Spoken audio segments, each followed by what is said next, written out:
This is 3Sports.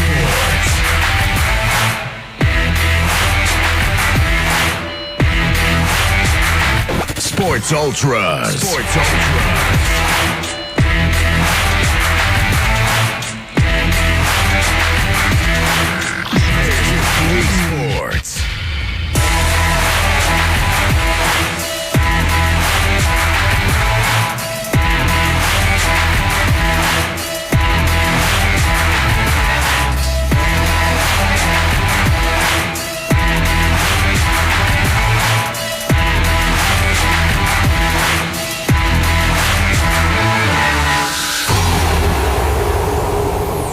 Another Sunday, and thank you very much for tuning in to 3FM 92.7 and for joining us right here on another edition of Sports Ultras. Welcome. As we do every Sunday, we get ourselves in a groove to discuss major sporting events. And so this week, there's none better and bigger than the Africa Cup of Nations under 23 level. Oriku was supposed to be in Rabat by now, but he's still here with us. He should be sorting that out shortly. But we will also be looking at several other matters, including the candidacy for the GFA president. What we hear is that there is another hat thrown into the mix. And so we'll be looking at that. He's a major force, but no one knows what the last 4 years have been for him and if he still remains a force in Ghana football politics. If you know what I mean. 4 years is a long time in Ghana football politics. A long time. With people unveiling facilities with their name on it. We'll be looking at that. And then also be getting involved with the transfers happening around the world.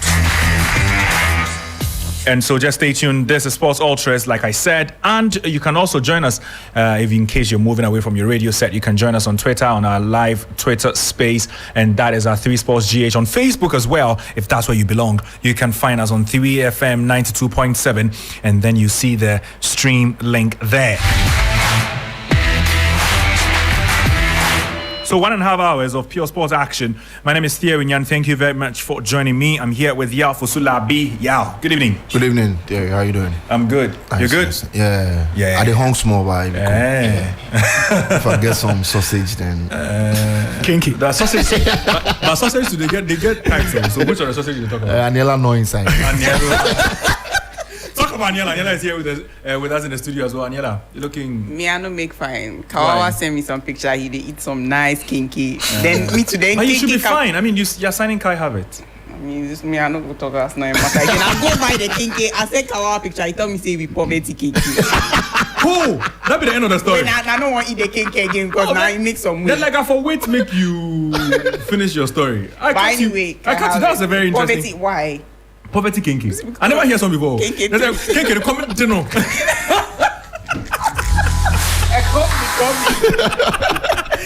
No, hold on. Why the kinky then meat no the top, fish no the top? No, it did top. Like just don't make like. But what did you have on it? Kinky 3 CD. Did you have to give us a price? I'll give the price. Fish 5 CD. The shrimp. The woman said she didn't do 5 CD again. So I reluctantly had to buy 10 CD. Then the pork woman too was there, for the culture. You have to buy some pork. And that one too from 20 CD. So I had to then Kawa says poverty cake. All right, so take a look at this and then tell us whether yours isn't poverty cake.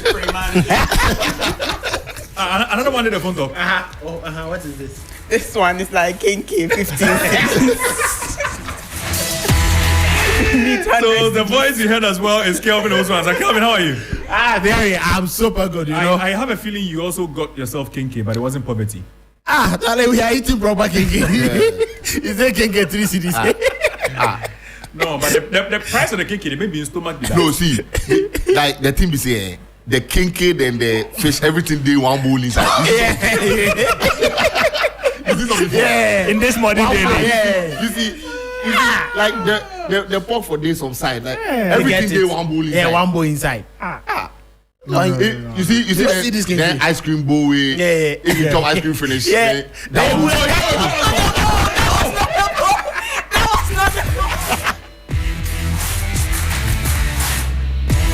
but we need to try. Aniela is the only lady amongst us. Why are we doing this, Aniela? Aniela, on behalf of the men's association, we are sorry. Okay, men's all the association. people also nice market can catch you. Anyway, Oreku, you're welcome. Thank you very much. You were not part of the KK family and the KK party. Oh, yesterday I just had yam chips. Yam chips. Charlie, that's above way. Yam chips. But yeah, actually, what do you? What are the yam chips? Not even fried yam. Yam chips. Oh, yam chips and what? Oh, and shito ketchup and sausage. Ketchup. You see why of everybody here you ate the poverty food. It's fine. Your cake and ketchup. Me, I don't like kinky and ketchup. So you like it with your shito? I'm a Gauma, it top coming 3 cities. Yeah, 3 cities. 3 cities. In fun nice boo. Nice. Hey, Masa. It was not fun. Kawawa. So what boy? It was one of the we all know how expensive things have become. Yeah. So if you the top kinky 3 cities, Aniela, why? I send Arteta some money for and rice. Your explanation with that. Anyway, so we'll get into the details right about now. And let's start off with the Black Meteors. Didn't start too well. I mean, first 45 minutes was some way. Then suddenly, a few changes and the Black Meteors were up by 3 goals. And it's not just the 3 goals, but also conceding 2 late goals that was quite scary. And that is maybe the talking points besides the fact that they actually found their scoring boots in the second half. So we'll just get right into it. A man who's definitely been following the Meteors, that's Oreku. I'll start with you on this one. How did you see the game in total? I think we got lucky. We got lucky in the sense that, off the pitch, before the game began, the fixture arrangement perhaps is where the real luck came in. Because if today we faced Morocco, I don't think we would have been smiling on the right sides of our mouth, because I genuinely believe that the team didn't have enough prep and didn't have the best available team together for an extended period. The likes of Nuama joining just the day before the tournament definitely didn't help. But if maybe they had a couple more weeks with the full team, at least 3 friendly games, then this game would have gone a lot better. Because you do realize that it was a learning curve for someone like Ibrahim Tanko, where he had to make changes at halftime. Even when he brought Emmanuel Yeboah on, for a long period, you could see Fatau playing as a number 10, Nuama going on the right, Yeboah now going to the left. There was a lot of switches with the system that the team played. We started out with a 4-2-3-1, but the second half we ended with a 4-5-1, which I thought brought more stability. Was it just the tactics that changed, or the personnel also changed? Yeah, I think the personnel changed. The personnel perhaps forced his hand to change the system. And I think we got a lot more control in the second half, started creating a lot more good opportunities.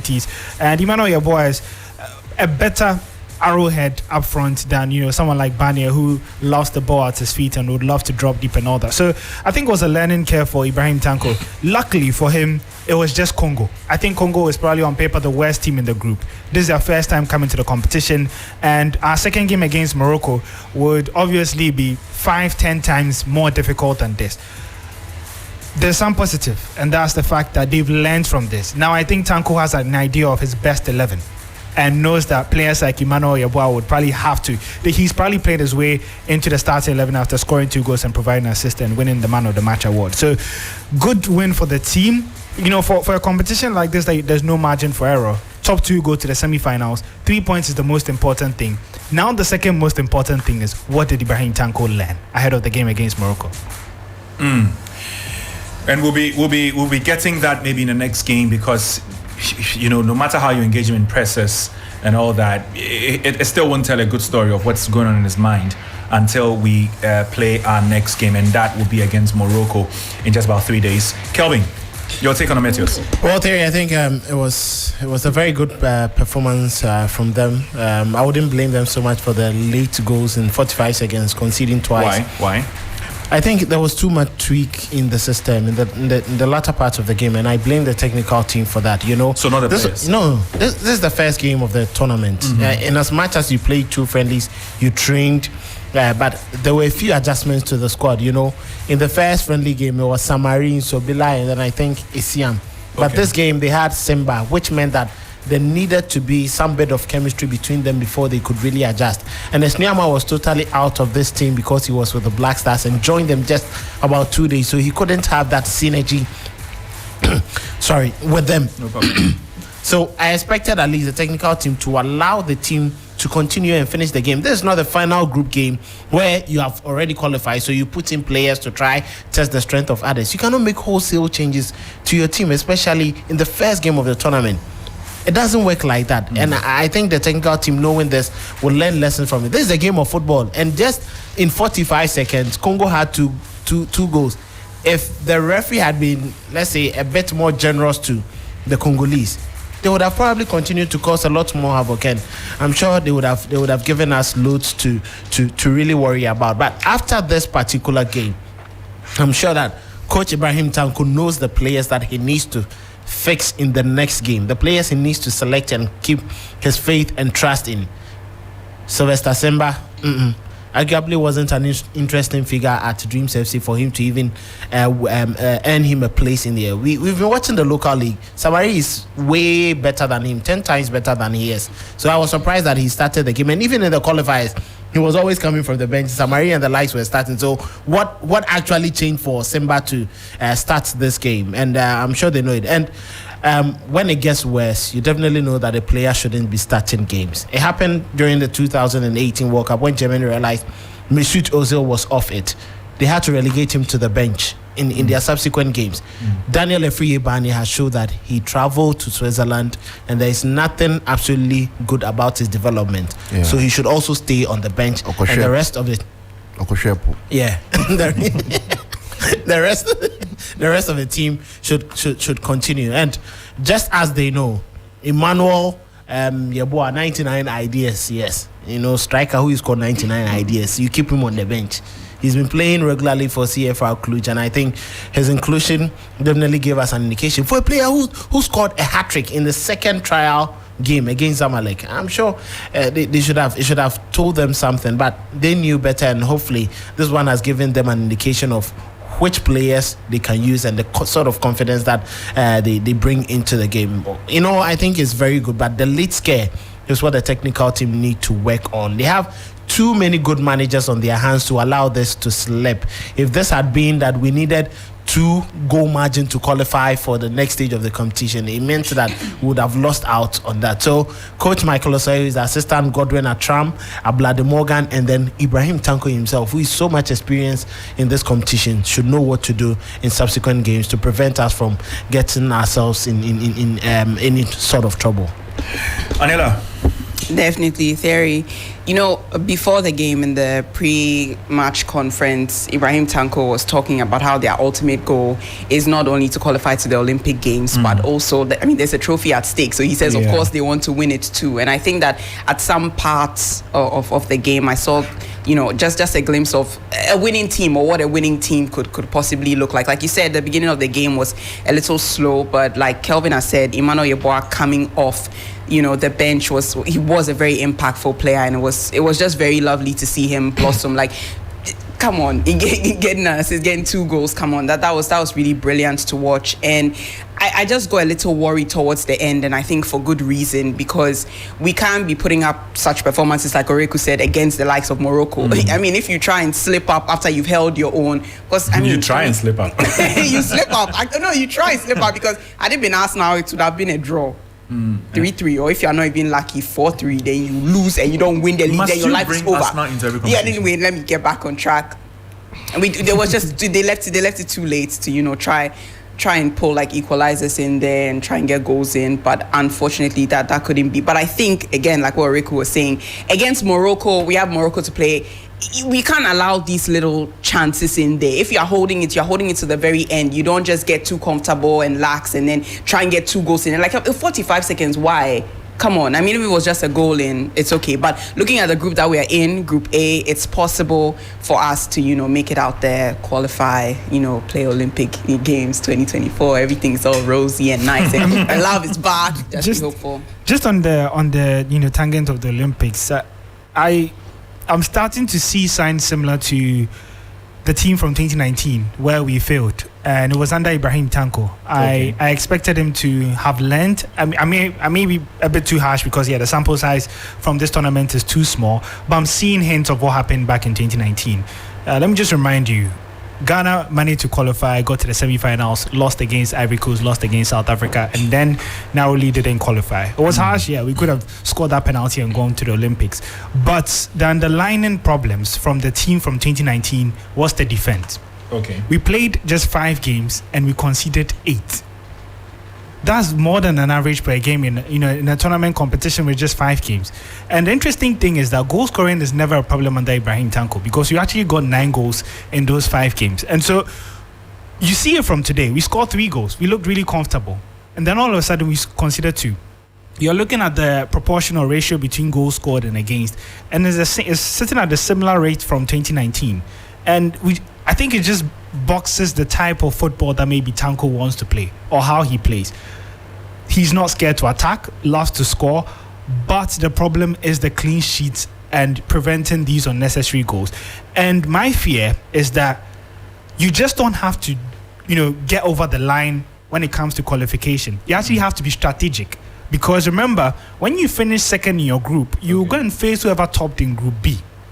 Now in 2019, we finished second behind Egypt, who were by far the best team and topped with 9 points. And then went to face Ivory Coast, who narrowly topped Group B after they beat the likes of Nigeria and all that. And then they were clearly stronger than us and they beat us. But I just think our mindset should be topping the group. Okay. We should be able to avoid this Egypt side who are currently playing against Nigeria because I suspect they will finish top. And we met them in a friendly game and you saw their quality. And so we have to make sure that the mindset is not just to get over the line and qualify. We have to make sure we finish above Morocco. And the only way to do that is to beat them in the next game.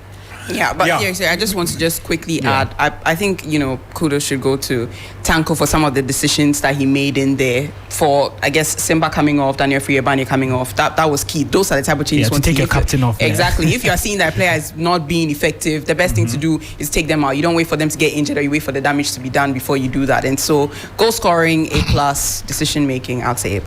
Yeah, assess this match, Justin. I just want to say that, so Riku was saying that they considered a lot of goals the last time. How many? They considered 8 and 5. Yeah, that's similar to Atisigi at the World Cup. So, oh no, but that's Atisigi. I seriously didn't see this coming. He considered 73. Isn't it the same thing? Isn't it the same thing? So actually, Atisigi was worse because that's 7 and 3. That's 8 and 5. Charlie? It's 2 more games and Atisigi could have considered like 11. Charlie, I don't like this. But you I came to a whole screen, spent 10 minutes talking about Atisigi. But let's just get back on track here. So I honestly think that when you're coaching a young team like this, the team needs to be confident in whoever is leading them. Okay. And has Ibrahim Tanko showed that he can lead them well enough for him to win the confidence of the team? I think that's where it's a bit wavering.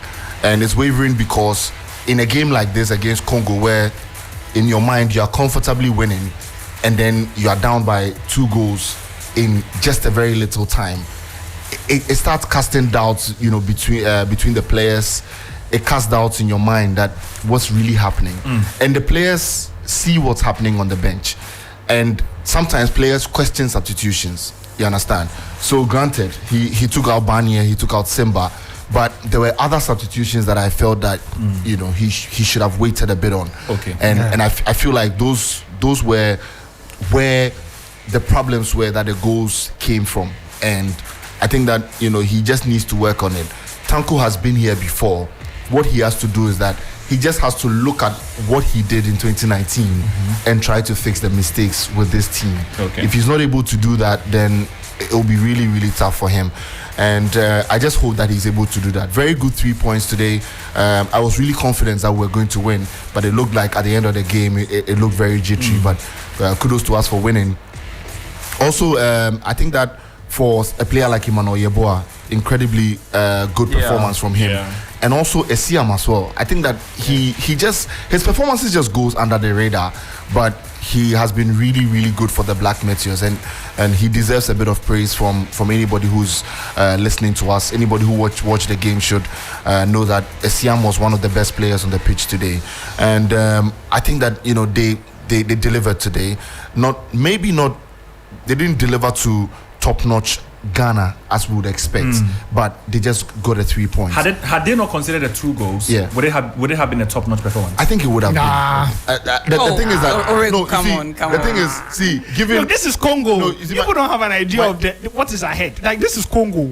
No, you see, Oreku, that's the thing. But I mean, you have to factor there have in been times quality when of there have the been opponents. times when favorites for tournaments or winners of tournaments Yeah. have started poorly as well. Yeah, And you know the country that Congo prevented them from coming to the tournament. You know them. See, No. Yeah, I'm dealing. Oreku and Answer the question. Answer the question. I'm dealing with those who Why are you acting here. like Chelsea fans? Hey, why you acting? Yeah, why you acting like Are Chelsea? you next season and fine in advance? no, but all I'm saying is that it's a first game. Getting 3 points is always very important. Yeah. And the thing is that it wouldn't have, if we hadn't considered those 2 goals, maybe it wouldn't have been 10/10 performance. But it would have been good. But it would have been good. decent. It would have been 3 goals, 3 good points, enough. clean Good enough sheets. for the Nice. Black Stars, for the Black Meteors. I beg your pardon. But let's just see what's going to happen in the next game. I mean, the thing is that one thing about Ghana that I don't particularly like is that every time we win our first group game, the second group game never goes well. You understand? I don't remember the last time Ghana played 2 group matches, got 6 points, and then qualified comfortably. I don't remember need the to last time. calculate. You'll be doing permutations. Exactly. What will be the point of the calculator? If we win the first game, we have to draw the second game. Yeah. And then now you're watching and last Yeah. game, then we win. I don't want that this time. And we'll be saying, at least we scored. At least. Can we just win this one, and we've won this one? Can we just win the next game and qualify calmly And be comfortable. And be comfortable? Okay, I just hope that Tanko is able to do that for the us. tricky thing here is Yeah. the second game is against Morocco. Oh, who scored them? They are the host But nation, and Morocco they are were not Benjamin side. impressive yesterday. I mean, Yeah. they didn't strike any fear in me. Maybe Against Guinea. they're also trying to oil themselves. It's a relatively new team. They've plucked players from all across Europe, top talent individually, but as a team yesterday, I didn't see enough. I saw good individual quality, like Abde from Barcelona, taking on his man constantly, which I think would be an area that they would try and exploit. Our Ghanaian fullbacks. But apart from Abde, I'm struggling to see. The team, second half they played well, maybe due to Guinea's strength coming down, stamina issues and all that, but I didn't see too much for Ghana to fear. But the thing is, from what I also saw in that last 5 minutes from Ghana, now there is some reason for a bit of fear. Yeah, so exactly. it's a balanced game. Exactly. But Terry, I think that one conversation we need to have is Efriye Banye. Like, what is wrong with Efriye I thought Banye? nobody would mention. No, I mean, he's still recuperating. Recuperating from where? Good. He will come. Did he good. tear his ligaments? Because look, I feel like as captain of the Black Meteors, Yeah. you are so close to becoming a senior level player Yes. that your performances shouldn't drop. He has way. gone to a World Cup. Exactly. And at this point, Exactly. But what did he do at the World Cup? No. No, we are saying His that inclusion in the Black that Stars is squad. good enough performance for you to be better than everybody here. No, but the thing is, for you to be included in the Black Stars for a World Cup as a young player as he was or is, fact is you're not there to play. You're there to learn. And the learnings should be seen. in the Learning from subse- who? Learning from who and what performance? You know the thing. Learning from who and what performance? Please. Let me. Is it not easy that you put that performance? Please go back to that performance. Get back to the drawing board. Oreku is quick to move on. You didn't hear what Daniela just said. I said I'm deliberately trying to move on. I beg you. I beg you. Oh, they are in Sunyani don't come. Yo. But I mean, on Daniel Efriye Banye, I What? think. Hey, Oh, Gary, let it go. Let it slide. Please.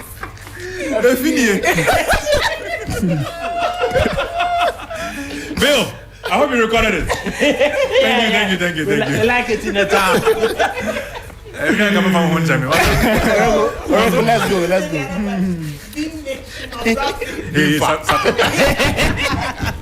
You know, the thing about Efri Banye is, I think he's having a bit of an identity crisis where, you know, throughout his career, everything just feels fast-tracked. Yeah. And 2 years ago, he probably never dreamt of being here. Everything aside, he's a good player. He's not as bad as many people would want to make it seem. But this is the product of when you are fast-tracked. Expectations also move along the same level of speed. Now, the big question is, what's his Banye's biggest strength and what is his ideal position in football? It's almost similar to something like Kai Havertz, where Banye isn't a pure number 9. He cannot lead the line like he was expected to do in the first half against Congo. I don't think he has an eye for a pass and has that nimbly footwork to play in the number 10 and create chances. He probably doesn't have the best and skill to play on the wings. And so you ask yourself, how has Banye reached here? He must have been good at something. And let me list the 2 things. I think work rate. He gives his all on the pitch, and that's what usually catches the eyes of fans. Jordan, are you arguing here? And he found a knack of scoring important goals in the Ghana Premier League. Okay. And so those are probably the 2 things that you could say. And even in the mentions at the beginning. Yeah. Yeah. You could argue that worked in his way. But at a point, you need to ask yourself, what is he really offering in the game, even aside these goals, where you're looking at the qualification series, and yes, he scored some penalty kicks, but there were chances where a striker, a clinical one, has to score. And he wasn't able to convert them. Even in the first half today, he had a couple of decent opportunities where if he wanted to break his neck enough, a pure number 9 would have got on the end of at least one of those crosses. So the pressure, and you know, where he's reached at this point, the pressure is not going to come down. He's already got some achievements that everything is just going to keep on impounding up in terms of pressure and expectations. But he needs to look at himself and work on a number of things. The fundamental issues that he needs to tackle as a footballer, and ask himself, what are my strengths and where do I see myself playing in terms of positions going forward in football? Because I don't think he sorted that out. That's why even in Zurich, he's been sent all the way down, first team, second team, third team. And the next thing you might hear, he's being loaned out. And that's because, you know, at this stage, at this level, no coach is now going to teach you what your position is. Oh, this is what you need to do as a number 10, or he's now going to convert you into... No. He needs to find that out himself and get that confidence and start playing football again. He didn't get this far because he's not a good footballer. There's a good player in there. It might have been fast-tracked, and as a result, you know, sometimes when they overrate you, you end up being... like when they lift you up in terms of expectations and all that, you become overrated in the end. So maybe that's the case where he's reached. He needs to calm down and really have some some introspection and all that to be able to tell where he is and what he needs to do going forward. But this is why I want to burst your bubble, though, because Banye, you say, was rushed onto the big stage. Mm-hmm. There are lots of examples of young players who got the opportunity. And you see, I think that the mark of any star in any field, not just football, is when the opportunity rises. You know, you need to be prepared and step up to pick it up. Mbappe signed for PSG and within months was in the World Cup. Actually, after that performance at the World Cup where he helped France win it, a lot of people thought he was going to win the best player in the world. Yeah. I mean, as ambitious as that would have been for an 18-year-old, he put himself in that position. Yeah. A number of players have taken the opportunity when it came. I don't think being rushed onto the big stage should be anything that should worry any footballer. As a matter of fact, it should be the opportunity you wanted. It's what you've dreamt of the entire time. It comes and then you falter and you say, I was rushed. It shouldn't if you have the tools. So he doesn't have the tools? Or we as a country don't have the tools? No, I think he doesn't. Banye probably got off this hype train because of a purple patch that he had, which every footballer can have. Yep. You don't necessarily have to be extremely talented to have. So if I'm getting your points right, Banye is not that good. He had a purple patch. Probably. He's on a journey of self-discovery. I cannot definitely Let's be sincere. Why are you being sympathetic? No, but we need to be honest about this. I actually expected him to say We need to be honest about this. Because fact is, he's not that good. The thing is, Banye is not that good. He played the Ghana Premier League, and even with that purple patch, he didn't score up to 20 goals. Yeah. So Not for even- about 2 yeah, seasons, for about 3 seasons. So how good is he? No, saying You understand? If you can't give me 20 goals in 3 seasons In the Ghana Premier League. and you're forward. I bet Negotete is getting what 18. Yeah. One season. In one season. All of these guys are racking up big numbers. And truth is, it's because he was playing for Hearts of Oak. Yeah. I bet Ngotete's numbers, if it were for Kotoko or Hearts of Oak, would have been in the national team. Yeah, exactly. Yes. He would have been he would have been in the Black Stars proper, not even in the Meteors. It's true. But because of where Tete plays, nobody really considers him. But he can still grow into it. No, Going to what? you see, the thing is that there's a possibility for him to grow. But you see, in professional football, Yeah. there's no time. Yeah. You guys are fast-paced environment. Yeah, exactly. Zurich. There's no time. And he's already You understand? underperforming in the time There's that no he's time. You supposed to be understand? shining, so. And that's where it will be difficult. And that's why I wanted him to do well at this tournament. Exactly. Because that's how you regain But your the tournament confidence. is not over. Because the thing is, It's not because the over. thing is, if we put everything together, Yeah. this will be the third team that he's failing at since Hearts of Oak. Yeah. The Black Stars, Zurich, and then now the Meteors. Yeah. And that's 3 different teams you're failing at. Did you add the Galaxies? The Galaxies as well. Talk about the Galaxies. Yeah. It didn't work out. You are adding to the problem. He's had a lot of chances. And the He's had so many. problem here is, after this tournament, nobody really is going to take him seriously anymore. But the tournament is not over. It you just see, began. my- I can't my just- question- That is if it- that is if My it question to doesn't- Aniela: tell me the last time Banya scored an open play goal. Yeah. Yeah, actually, yeah. Do you remember? I can help you though. It was in Cape Coast. You see, penalties are important. They are goals. But at a point, if all your goals are penalties, you ask yourself, so we are not getting penalties. I what think the is last that time was in like? Cape Coast That's against it. Nigeria. Yeah, but at least it's also comfort when the opportunity comes. You step up and score. So you will not. Well, Anyway, so we move on. This is still Sports Ultras. But Terry, just one lesson to the entire team, and I think the players, some of them feel they are too big for certain things that they do on the pitch, and I think it's a team effort. You know, yesterday we saw Barcelona's Abde Ezal Zuli, who managed. Hey, Charlie, you pronounce the name. Yeah, who Because managed. Oreku stayed away. Yes, He continued to say yeah, to play very well for his side. In as much as he was a winger and who could take players on, he never stayed on the ball for so much longer time. And I think I've seen that in Nyama and then Abdul Fattah Isahaku. They should relax, pass the ball, move into space and pick it up. And for one thing that negatively, I think it really affected us. The team should know the next penalty taker after Daniel Efriye-Bane. You see, when he was off the pitch, as soon as the penalty came, Nyama moved towards the ball. Abdul Fattah Isahaku moved towards the ball. But in Monaco Mensah, who was brought down in the penalty, was just picked it up, and it was like, if you could read his lips, Mame Momadie or Mebo Madie. And he just stepped, he just moved. He just moved there. That went and he under missed the radar. kicks. Yeah, Yes. yeah. So Yeah. I think it should really be something that Tanko should stamp his authority on. If that is not the case, it's going to be a bit more problematic to the team. Do you not just those outfield players? The lad Ibrahim. If anybody who watched the game with commentary could hear him shout, or even to the point where midfielders were in the midsection and he was still shouting, telling them what to do. You don't distract the team like that. If it's about defensive work, yes, just concentrate and organize your defense, and then let's continue to focus on the big things that happen in the midfield, and then moving towards But I think what you just stated, that pattern of play actually highlighted the potential leadership problem that we have on the pitch. Exactly. Because I don't mind. Aku Mensah can get up and say, I'm feeling confident, I want to take it. But in no world should Nyama, Fatau, Emmanuel Yeboah be on the pitch and not know who is next in line and who should take it. And the worst part of it is that a player missed the penalty and the rebound with an open goal, he skied it. In that moment, I said, look, the referee has given us a second chance. I remember telling Daniel in the office, this guy is low on confidence. You can still exploit the loophole in the rule and change your kicker. I don't think he has what it takes to convert the penalty. Guess what? Aku Mensah went for the ball again, took it, Spalte.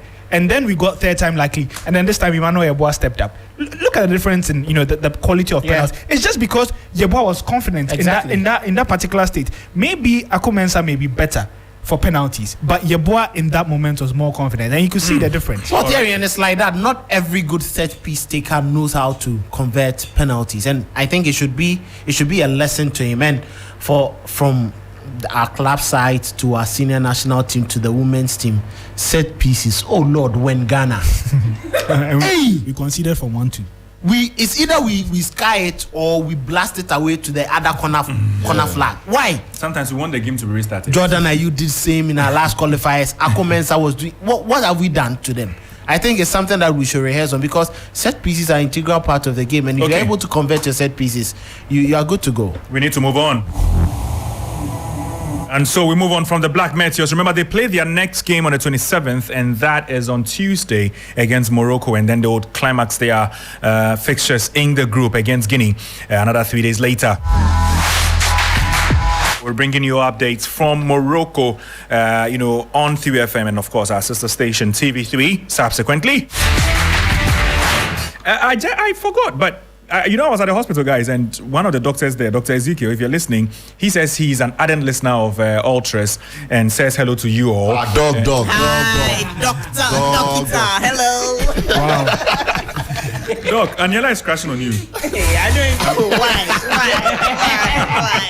This is the first time I'm hearing Aniela gush over someone. But have you been calling Declan Rice? Doctor. Have you been calling Declan Rice? If you have called Declan Rice, maybe. Actually, Charlie, we dey pray. We'll get to the transfers in a bit. We will get to the transfers in a bit. But for now, let's do some more local football before we get up there. And that would be King Faisal. And I'll leave the microphone to Kelvin to give us a lowdown on this one, and then we'll all share thoughts on it. King Faisal have been in the news, and it's because they are appealing for a stay in the Ghana Premier League. Remember, they are actually the reasons, they were part of the reasons why the league was expanded anyway.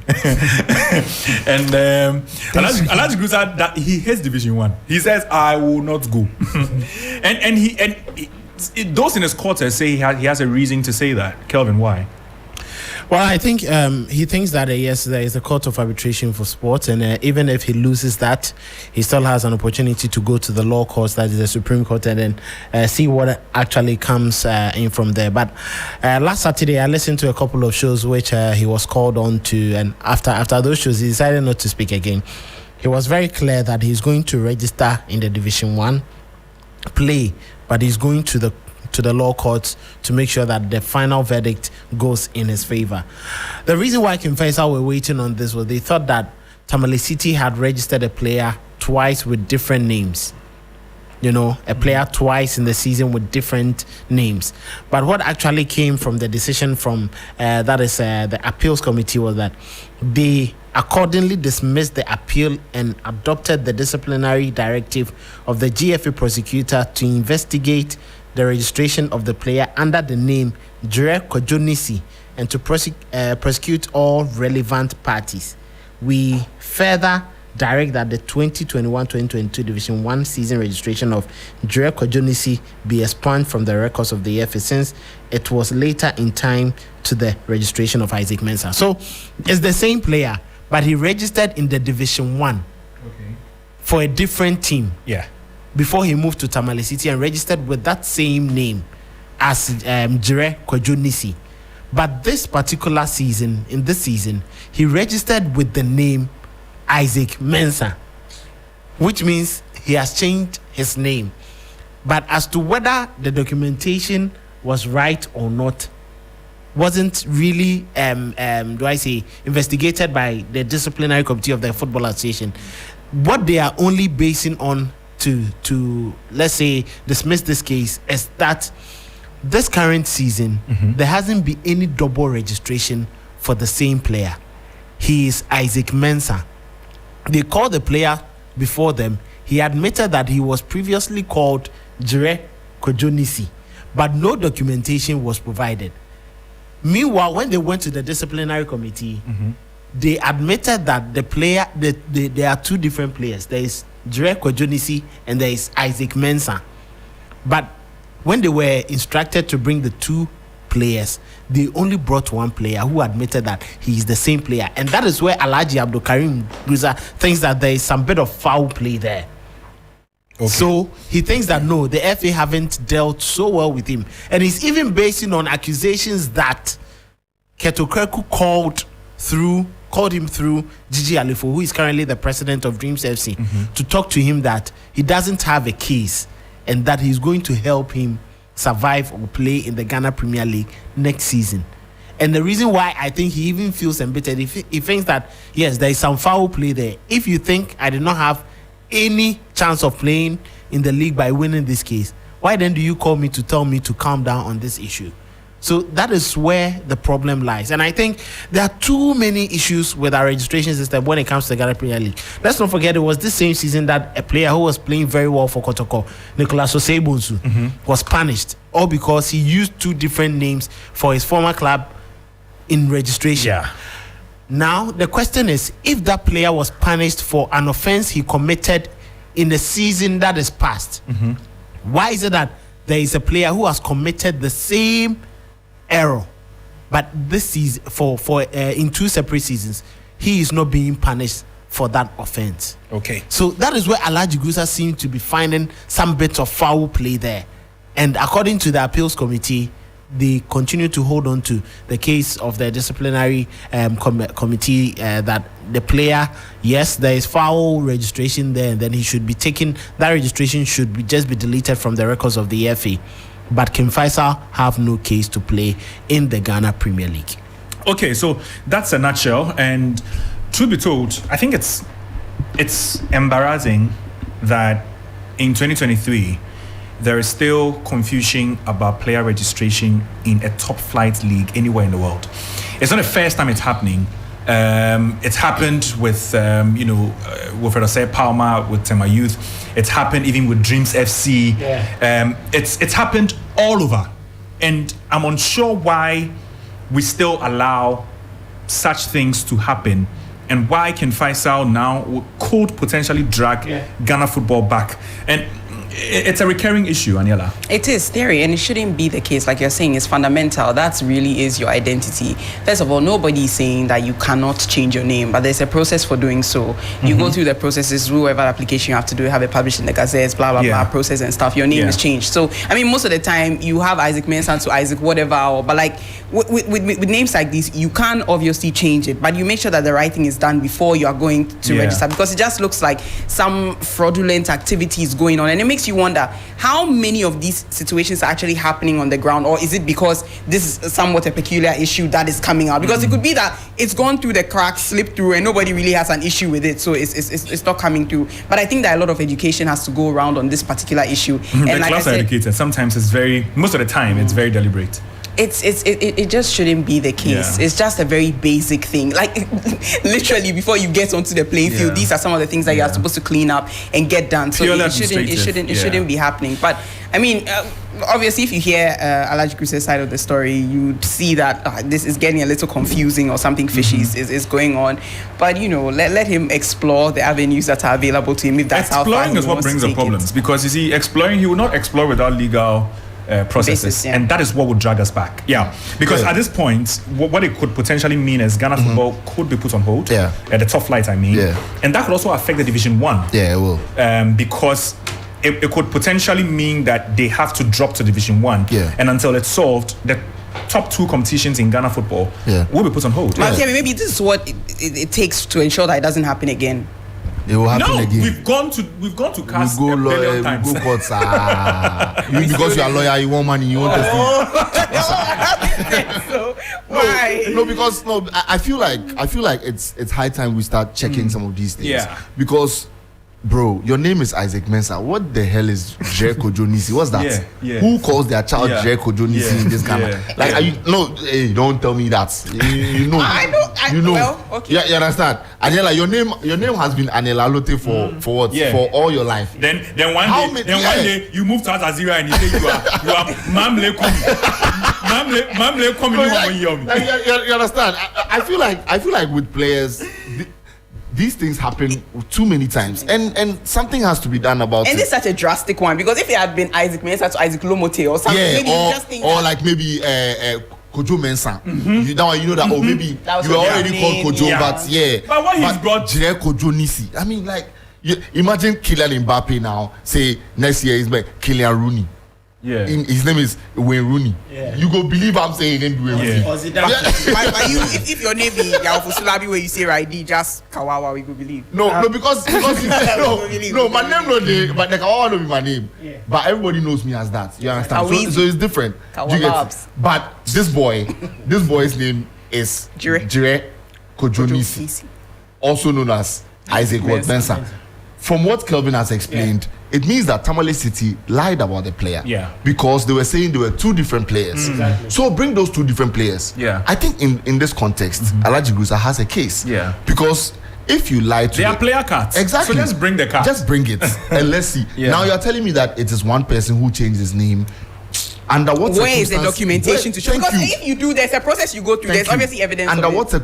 you see, people like saying that Alhaji Grusa or Pentokwani, problematic, but sometimes some of these things are not just good. It's not.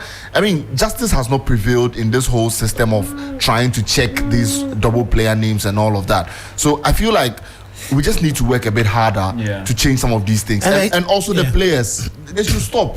Your name is Kojo Nkrumah. Let it go. Just continue. You know, different. And if you go through the records, the player has two different names for the same person, two different dates of birth. Look at So that. there seems to be fraudulent activities going on with player registration at the football association almost every now and then. this is And why similar should to it be the- so? to the Brazilian tradition where Yes. they always, they have their names, and then he says when he's coming to Europe, I'm Ramirez. Exactly. I am Ronaldinho. Because maybe when that is not his name. because maybe it's too long. Yes. You understand? Maybe it's too long. Yes. Like these Madagascar players, who can mention their name? Hey. Rakoto Rasasima. Kelvin. The way it has started, if I allow it to continue. Daniel Yabua says that Kofi Kelvin Pankrono, aka Kumasi Sak. No, it's a message that came from Facebook. I don't know why you're looking back. There's only one Daniel what we expect. And it's only that Daniel that can actually target Kelvin. Yeah. He says only that Daniel. Kofi Kelvin Pankrono. Ebo Kwabena says girl Brofo. See how she's speaking the king's language effortlessly. Which king is that? Who is that? Which king? Hey. Which king is that? Who is in UK reference? king. Which other king again? Which other king's English do you know? Me, I thought Asante Man king. Oh wait, who's being referred to here? They say you're speaking of 2 for English. That don't be me. That don't be me. That one. Nana Kwame says, oh, real cool and powerful. Let me tell you, the Black Meteors are better than the Black Stars. Melvin Waddell, one Ghana says, please, what's your thoughts on Ernest New Asamoah? Well, I think relax. I think when you look at the stats, it could just spark it. Because he wears number 3 and It could spark the conversation. But you see, I think one thing that's really fueled this And conversation. when John was is younger, when he was rolling too. So Yeah. and he was fast. But I think it's Jan himself posted a video of Niama saying, guess what number he wears. Yeah. So I think that's also sparked the conversation. I think that was months ago when he broke through in the Meteors. That number 3 jersey be serious. He be serious, Yeah, when it comes to It's Ghana, from a ban, you know, Shaniana. there be any fa. They be young for 10 the crown fa. Young farmer no. 10 and funny the boy. Black Stars have who they wear 3. 3. 3 now. Now. Nobody wears 3. Nobody wears 3. Yeah. Somebody wear Oh, 2. somebody wears. Maybe our left back, so No. Baba Rahman doesn't wear 3. he wears 11. 11. The three we'll find out. We'll find out. Isn't We'll it find Denis Odoi? Dennis Odoi. Yeah. Dennis Yeah. Odoi. Oh, the professor himself. Yeah. Very little thing. Onyadi.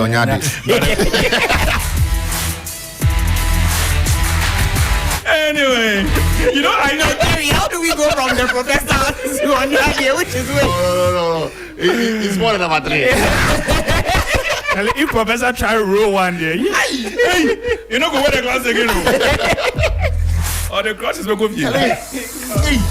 Anyway, so I mentioned that the GFA presidency will also be decided on in a few months, and one major hat has been thrown into the election, and that is Mr. George Ifriye. The man says, I'm still here. I am going nowhere.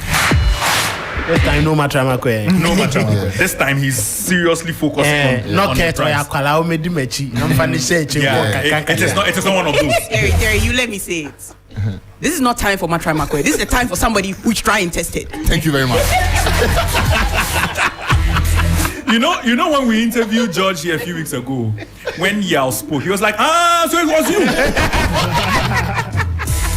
He remembered the man who just threw him into the public eye like that. Fed him to the wolves. Okay, so Ibo Kwabena says that Odoi wears 3. Ashes Ali says Coach Tanko got the last 3 changes wrong. Yeah, thank you, Francis. Thank you. You really watch the game. Ali says that currently watching Egypt and Niger game. Seriously, Niger are playing quality, scintillating football. Hey, bro, from Nanayao Pedri says that nice vibe and joining from Kumasi, Estresso precisely. Thank you very much for joining us. And these are some messages on social media. You can join us on our feed on Facebook 92.7 and then also on our Twitter space at 3Sports GH. You are still listening to Sports Ultras. Sports Ultras. This is 3Sports, the best sports team in the country. Get interactive with us across all social media platforms on Facebook, Twitter, and Instagram at 3Sports GH. This is 3Sports.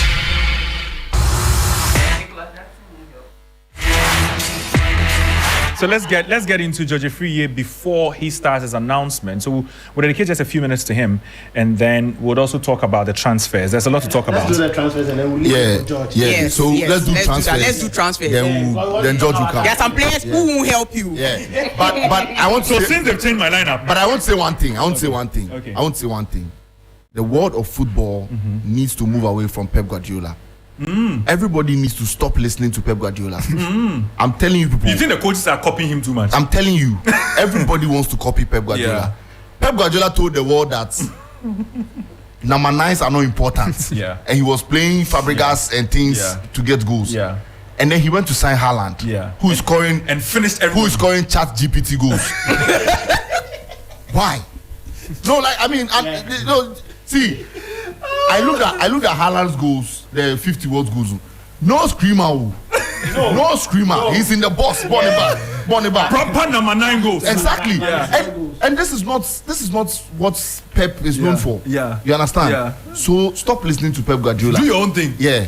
And that's why I'm really thrilled to see Chelsea's new striker. Can you imagine how he spoiled the conversation? Just so you know, he's going to be a backup player ready to learn.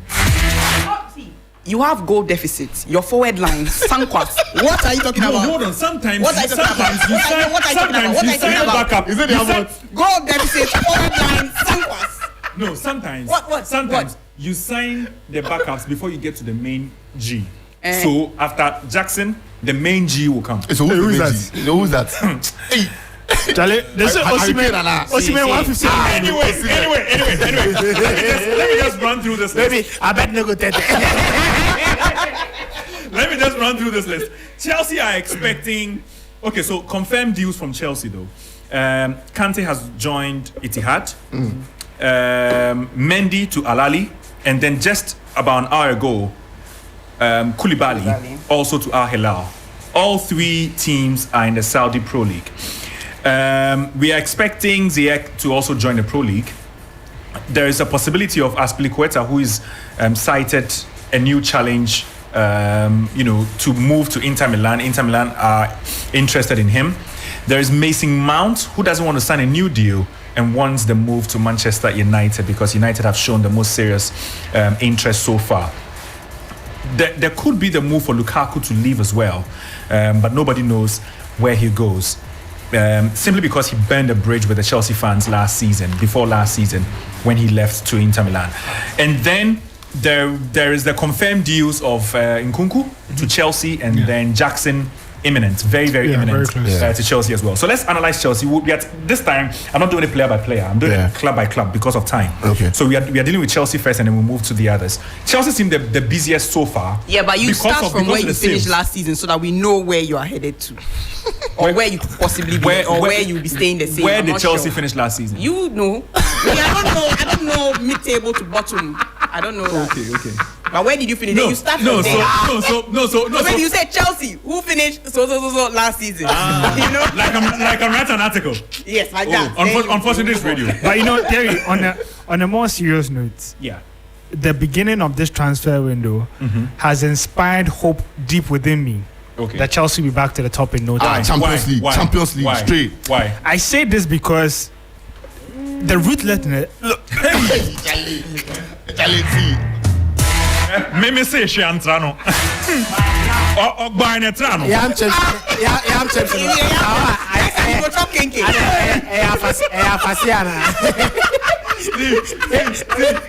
The whole studio and we can't mess up. See, I've learned my lesson that when you try to say one word and it doesn't work, no matter how confident you are, don't say it again. So the speed with which I will say that word again. The speed with which Chelsea are acting in the market. And you, that is. Today's episode out of bounds. But nobody should catch No, but it. if Oreku says you not say the name again, what would he be calling Daniel? Because he ruined the Efrie, so if he can't say it again, then what? Yeah, so as I was saying, I look at how Chelsea are acting in the market very early on, and there's decisiveness. A number of clubs would have struggled to move on past these players. And I know teams would have actually extended the contracts for someone like Koulibaly. Yeah, like Manchester United. Yeah, very few teams. Mention their name for who they are. They are trying to give the hair a contract. Mention their name. Very few teams are able to, say that, confidently say that, look, I got it wrong with this transfer. And just a year on, Koulibaly, it's not going to work, so go. Okay. Other teams would want to give them the opportunity. Okay. But from what I'm seeing from Todd Boehly and their approach, is it just Todd Boehly, or I think it's a Pochettino hand, really? Yeah, maybe I can't pinpoint who exactly is directing all of these sales, but there is directness. If we don't want you, we don't want you to be here. We're not going to keep around, someone like Graham Potter unsure whether ZX will be around or not be around, and then you end up with a big squad size and all that. I think it will be the direct opposite this time. And it's only players who want to play for Chelsea who would be seen playing for the club next season. That's a good sign, because we didn't see a lot of fight and zeal within the team last season. And that's the fundamental when it comes to, before tactics and everything come, there's passion, there's zeal, and that will to fight for your club.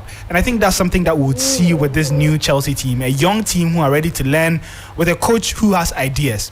Maybe he may not be up to 99 ideas, but he has enough. Why be ungrateful to Thiago Silva and the work you put in, Mukaylo Mudryk and the effort he but put in the season? Thiago Silva is staying, right? Yeah, so I'll be there. No, the effort, Mudryk and the likes they put in. But what ideas? What ideas? Mudryk will have one more season. We didn't know the ideas Arteta had until last season started. Allah. We feel Arteta was completely hogwash. Hogwash. Only for when he came on board, he won a trophy. You know the thing. Every single coach in the Premier League right now, in the top 6, they have a record. It's funny you talk about top 6 when you finished. when you say top 6, it doesn't mean those who finished in the last top 6. Okay, but even if we are top 10, cry, you know, go inside. If that has always been the case, Arsenal would never have been top 10 during the last years of Wenger and after Wenger. I think it's time for news. But anyway, guys. So I think that we've gone through the Chelsea transfers. Let's briefly talk about Nkunku and what he brings to Chelsea, and I'll still leave this with you, Oreku.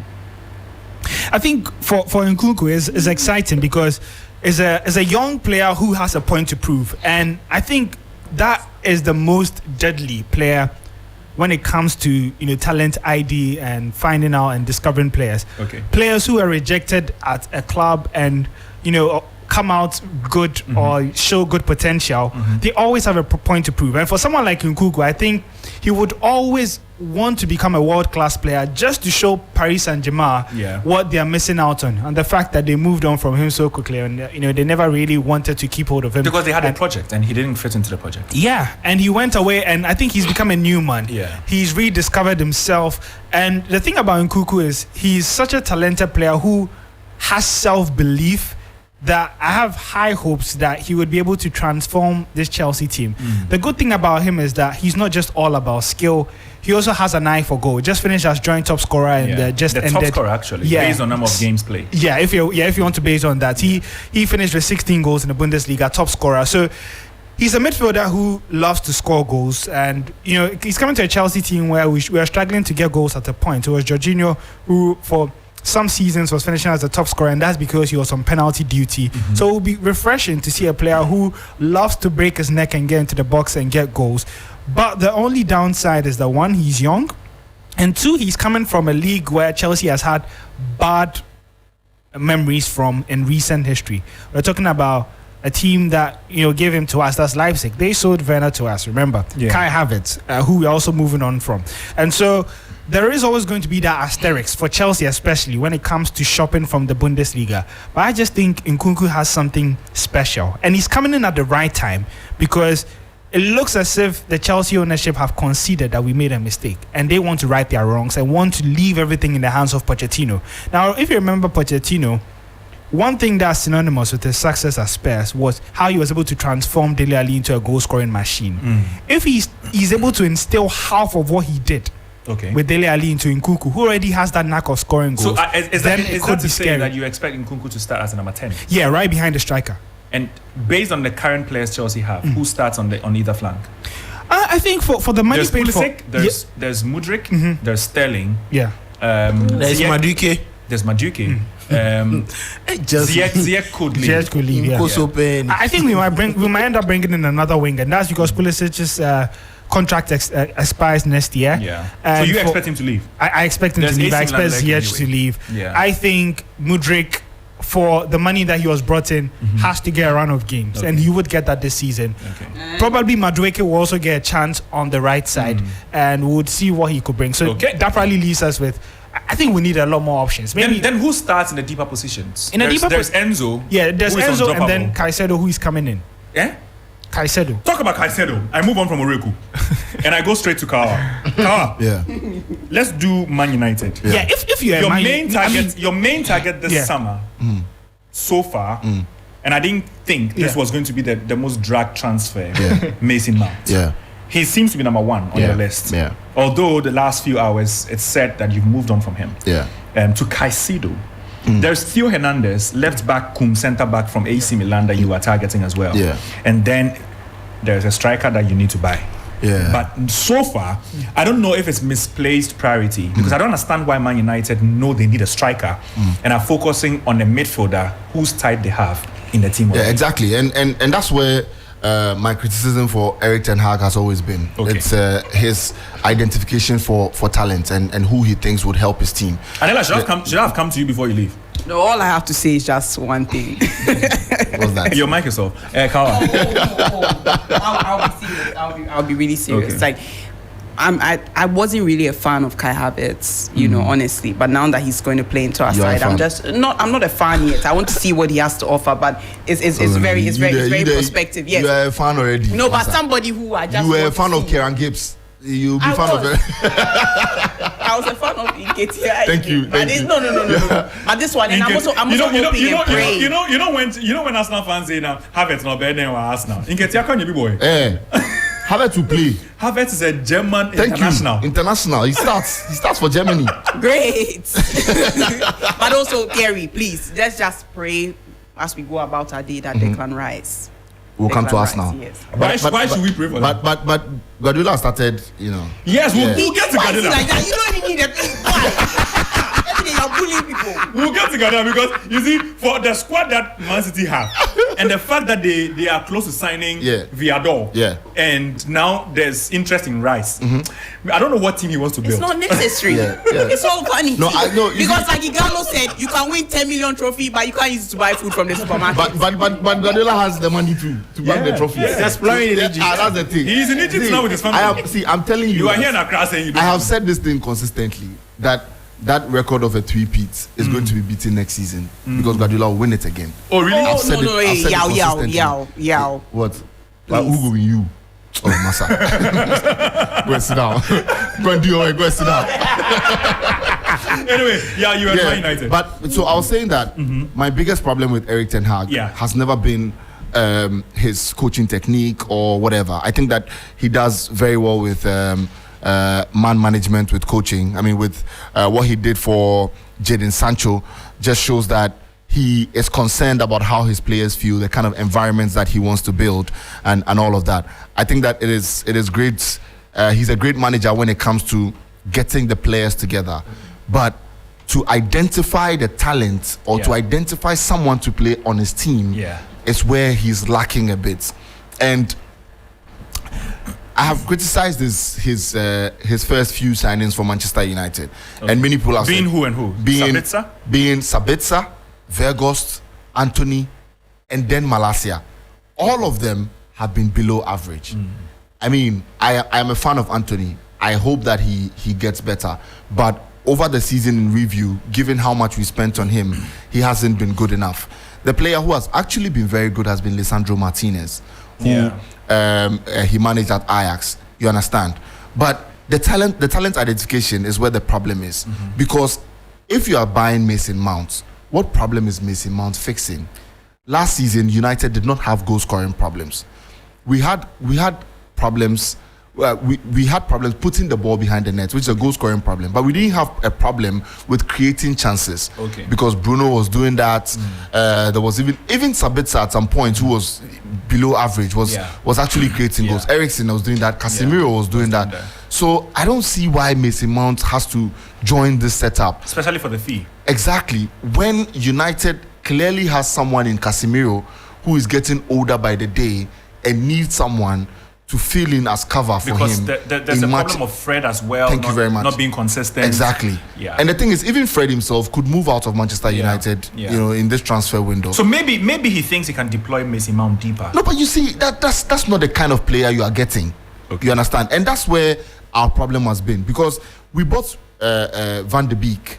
And then we're trying to play Van de Beek as a 6, and it wasn't working because that's not the guy's favorable position. And even now that Erik ten Hag has come, a player that he managed years ago at Ajax, he still can't find the right place to fit him in his team. So I feel like Mason Mount will be one of those players who might come in, and it will be a selection conundrum for Erik ten Hag himself, and even for the players themselves. Mason Mount is a really good player, but does he fit into this Manchester United squad? I'm not too sure about that, because or does he fix any problem that United need? I'm not too sure about that. The problem is that United need a striker. Another problem is United need a goalkeeper. And those are the issues that he needs to fix. When is De Gea's contract ending? Is it this summer or next summer? De Gea's contract is ending this summer. This summer? Yes. Have there been any progress in renewing the contract? So the thing is that the thing is, I feel like the United board are in 6s and 7s. They don't know whether they should renew the contract or not, because they put a contract on the table.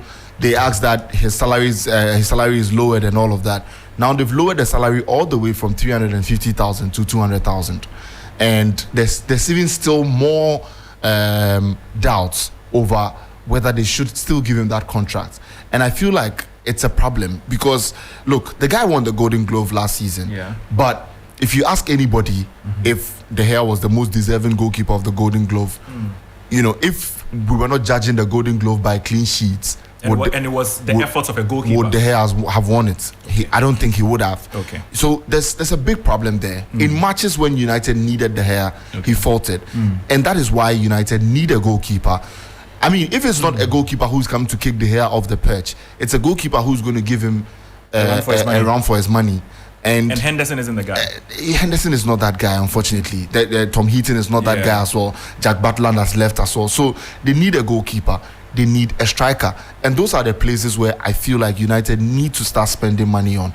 But I mean, for whoever is coming in, the Mason Mount deal, for instance, for them to say that they are moving on from him, I mean, I actually doubt that. Maybe there's still some communication somewhere, and then a deal might be done. But hopefully, United make the right decisions, because the thing about United is that decision, though, would be that Man United, if they move from Mount, would, according to the rumors, will go for Caicedo, who I think is a better option. I think is a better option, because Caicedo is an all-rounder. He gives you different. He's a defensive midfielder. He can bomb forward and all that. He gives you so many options in midfield, which is good. But what I wanted to say was, the thing about Manchester United post Fergie has been that every time United have done relatively well in the league, the next season they make bad decisions and then they drop again. So you think this will be one of those seasons? So I honestly think this will be one of those seasons. I think United are on there. No, so if the takeover is not done, that is what's going to happen. Look, when Mourinho won the double, the titles at United, the next season it didn't work out. You understand? And it was all because of poor decisions in that summer. Then Ole came in. He he was able to meander his way to finish in a respectable position. Yeah. And then the next season, it didn't work out. The season when he was supported, it worked out. United finished second behind Man City. Then the next season, it didn't work out again because of bad decisions in the summer. So it has been a trend. And I feel like that's what Erik ten Hag is facing at the moment. So hopefully United make better decisions this time around, and then they are able to do something really good with the chance that they have at the moment. Okay, so quickly, before we actually cross over to pick the feed of George Afriyie, who is bidding to be GFA president in this year's election, let's now talk about Mason Mount and what his possible replacement at Chelsea could be, and that's Mohamed Kudus. After Man United decided to put brakes on the Mount transfer, the Kudus to Chelsea seem to have died off as well. But it was actually in the offing, and it still could be. But for now, we'll actually have to cross over to George Afriyie, who is making his announcement to be GFA president. Quickly, we'll come back.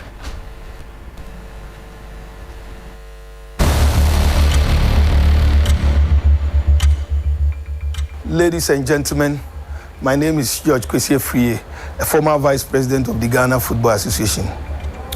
Ghana football has always thrived when all stakeholders, administrators, players, coaches, fans, the media, the public, and all are united with a shared purpose and a common vision. It is crucial that at this time of our football, we come together as a family, setting aside personal agendas, interests, and work towards a common goal. Together, we build bridges, heal wounds, forge a united front that will propel our football to new heights. As I announced my candidature for the presidency of Ghana Football Association in the upcoming elections, I am filled with great sense of responsibility and enthusiasm. I am fully convinced, with my wealth of experience, a burning passion for Ghana football, and a clear vision for its restoration. I believe that the time has come for Ghana football to be led by a unifier, someone who has a greater appreciation of grassroots football development and world competence to deliver the set goals. We need to move on from repetitive mistakes towards a more practical approach to solving problems. In these challenging times, I come in as a beacon of hope, believing in the immense potential of Ghana football to rise above adversities. I offer a vision for future where our national teams will continuously compete at the highest level. Our local clubs and the leagues will thrive, and our young talents are given equal opportunities they deserve. With perseverance and strong leadership as our guiding light, we will inspire generation, rekindle the enthusiasm and the pride that Ghana football is known for.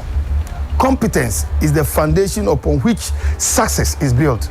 Therefore, with my vast experience and deep knowledge of Ghana football, including but not limited to serving as the chairman of the National Juvenile Committee, chairman of the National Under-20, chairman of the Black Star Management Committee, and the vice president of Ghana Football Association.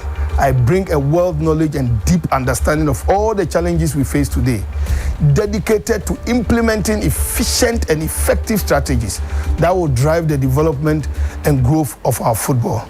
From good corporate governance to prudent financial management practices, talent development and infrastructure, I will ensure that the GFA operates with the highest level of professionalism and competence, devoid of nepotism, cronyism, vindictiveness, and disunity. Many aspects of our game today have fallen short of expectations. With your support, we will make sure Ghana football is rescued once again and restored to its rightful place. I assure you that under my leadership, these failures and display of incompetence shall be rectified. In the coming days, my campaign will be in full swing, focused on engaging with stakeholders, presenting visions, policies, and mobilizing support. I look forward to the opportunity to serve Ghana football as the next GFA president. With your support, we can create a brighter future for Ghana football, the one that brings joy and pride to our nation. In the previous election, there was no clear-cut winner. However, I conceded in the interest of Ghana football, offered my support, and directed my followers to do same. But what do we see now? Together, let us embark on this journey towards excellence and reclaiming our rightful place on the global stage. Thank you to all members of the football fraternity. Thank you to the entire public. God bless us all.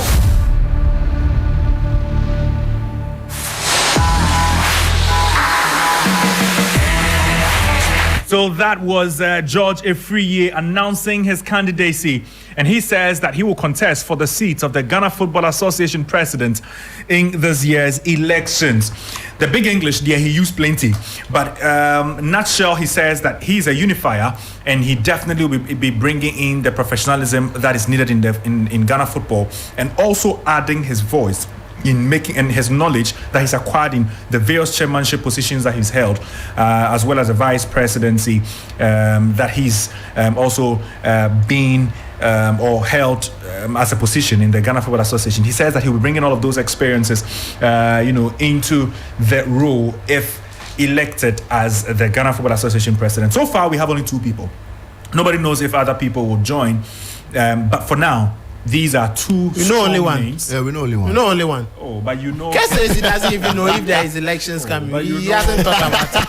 Well, you know Keto by all No, means. we want to stick to facts, you Okay, know. so sticking to facts. Sticking to Yes. facts. It's only George. Yes, it's who has only George. announced. Yes. Yeah. For you know, Ket says this year. He's playing Koko De Jong, but we know. What is Koko De Jong? You know, acting Motoro Mojo. If Daniel says you are Kumasi, aka Oh, but I'm from Kumasi. aka Sak But Kumasi, is a Kumasi Saka. I'm from Kumasi. You. So anyway, so let's delve into the conversation then. Yeah. We were not done with the transfers, but at this point we don't have time for the transfers anymore. We wanted to discuss Kudus. We wanted to discuss Man City and their new purchases. Next week we'll be looking at these, and then also be looking at the. Maybe we can all take notes, but there are several top players who are free agents this summer. So we'll be looking at all of that, including Firmino and Tielemans and De Gea and all that. Who should go where? But before we do that, actually, let me just read a few comments, because also very, very important to hear from our listeners. Asher says, today's the first time watching Sports Ultras. In fact, I'm in deep love with the show, watching from Lisbon, Portugal. Thank you very much. We love you too. We Say love hi you to too. Cristiano Ronaldo for us. We love you too. Yeah, you heard that, Ashes. This one also says, okay, Ebo Kabina says that my Arsenal needs the trophies behind him. I'm not sure what he was talking about, but he's laughing. I wish I could laugh too. Nana Yao Pedri says that nice vibe. I think I've already read that message. But Kojo Darlison says, Havertz plays like a boy in my neighborhood called Kwabena Nanka.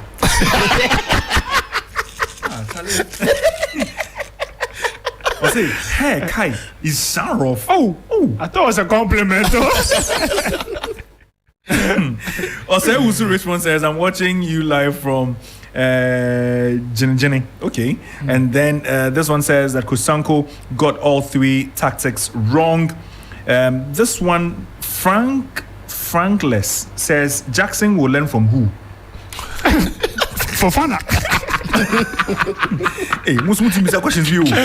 Tony Phil says, watching live from South Africa, but Dan Lad is a lazy goalkeeper, to be frank. And then Ajayi also says that this show is so good. We'll get to more messages before we end the conversation. But for now, let's get straight into George Afriyie and what he said. Yeah, I'll start with you. Yeah, I think that is quite similar from the message he had in 2019. Okay. Only that in 2019 he delivered it with a bit more hubris than he has done this time around. You think he's calmed down? Yeah, he's very calm now. I mean, this is like a rallying call, just to get people behind him. Okay. I just wish he had this tone 4 years ago, Yeah. but He was a lot all over the place. yeah, I mean, he was very, very confident of the win the last time, and so this time around things have changed. He's looking. He's looking. I mean, he knows in his mind that it's not going to be easy, and I think that's usually what helps you, because when you're going into a fight thinking you've already need won, not be complacent. Exactly, and that's where the problem is. But I think that generally the message was really good. He stated a few of the problems that we had, but one fact that he stated that I think that a lot of people may not know is that he did not lose the last election. He just decided which is true. He just decided to let it go. Yeah. And I think that was really good of him. The thing is that he lost by a number of votes, but constitutionally he had not lost yet. He could have gone for another round. And so George Afriyie back in, it just makes it a bit more exciting. I mean, for as a journalist and for all of us, it makes it exciting for us. Then we can talk more about what's going to happen in the next few months when the election date is set, and then just our news is also going to buzz a lot, and it's going to mean that we are going to be having a lot more conversations, a lot more talks about who might be the next GFA president. But George Afriyie back is good for football, is good for the political landscape of football as well, because I would have been a bit disappointed if Kett had gone unopposed this time around. Yeah. But I think that for the biggest force from the previous election has thrown his hat into the next election. Which is huge. And so it's big news. Okay, Kelvin, before I come to Oreku, Kelvin. Yeah, I'm very happy with this, and I thought it was just going to stay with that fall in the last elections, but I think he's a man, and just as we say, you only come and rise to fight another day, and I'm sure he's learned his lessons. He's risen high. He's not new to the Ghana football system, what they call the football ecosystem, by the new administration, and I know that he definitely knows the wrongs, the right, where to really know where the cracks are, plunge the loopholes that happened to him in the previous elections, and then forge better. During the past administration led by Kwesi Nyantakyi, he was the vice president of the association, and it was really good until he actually had to leave office at a point, but he clearly gave us an indication of the good things that he's done, even in the local scene. We'll have George here in the studio. Yeah, sure, certainly. In as much as he had a few deficiencies and a few wrongs, I think knowing what he's seen in the past 2 decades when it comes to Ghana football, he may have something different to offer, and judging from how he's even put this together, it's more presentable, much more appealing than we saw 4 years ago. And I'm sure if anybody would look at what he has with his manifesto, what he's delivered this evening, for us to all know his intentions, I think he's on a good path. But just as we say, the delegates, the football ecosystem, the men in there will decide who comes in. And I think it's a very good contest. The last elections was massive, with that sort of, surprising victory from Kett Okraku in the final days, or even on the day of the election. So this time around, knowing Kett is a strong force, George is a strong force, we have an election to behold, more like a World Cup final. This one is Brazil-France final, France 98. Oreku, the unifier has spoken. Yeah, I mean, I think he took a lot of shots to the current administration. spoke of nepotism, cynicism, and then he says that he's the unifier, which means that we can't have a divider. but I think, or the system is divided. Yeah, or he also mentions that someone who knows or understands grassroots football better. So, I mean, it was a great speech and a lot of shots to Kett and all that. But what always interests me about elections is the dynamics. And, the fact that the previous one had to go 3 rounds. And obviously, the 2 front runners from 2019 was George Afriyie and Kett. We had the likes of Nana Amponsa, Fred Papo, all lurking in the background. But the interesting bit of it was that in the first round, I think we had Kett coming out with 44 votes, and then George Afriyie came out with 40, and then Nana Amponsa 27, and then Fred Papo 6. In the next round, which was just between George Afriyie, Kett, and then Nana Amponsa, we saw Nana Amponsa's votes actually reduce from 27 to 16. And all these losses from Fred Papo and Nana Amponsa rather became Kett's gain, because Kett was the one who moved from 44 to 59 votes, and he was just 2 off the 50% plus 1. And so it tells you something, that George Afriyie would have a lot of work to do, and this with a huge assumption that it's just the 2 of them running. Now the question mark would be, can he convince those people who were sitting on the fence 4 years ago, i.e. Fred Papo and Nanaya Amponsa voters? Because I think those would be the ones that would be split in between, and they would be hanging over for you to be able to fetch onto your side. I think he might have a bit of an advantage. Don't we know where Fred Papo goes? We clearly know. I mean, yeah, we do. But the thing about elections is that you can never trust someone 100%. The person can always be by your side, say he would vote for you and all that, but he votes alone. Okay. And so you never really know, 100% sure of who voted for who at what point and all that. But the interesting bit of it is that, and I think what might play to George Afriyie's advantage is the fact that on paper he did not lose. And so what he can make it look like is that he can say, look, I thought Ket was XYZ man. And in that moment, I thought he would be the best person for Ghana football. Yeah. And so I stepped down for him.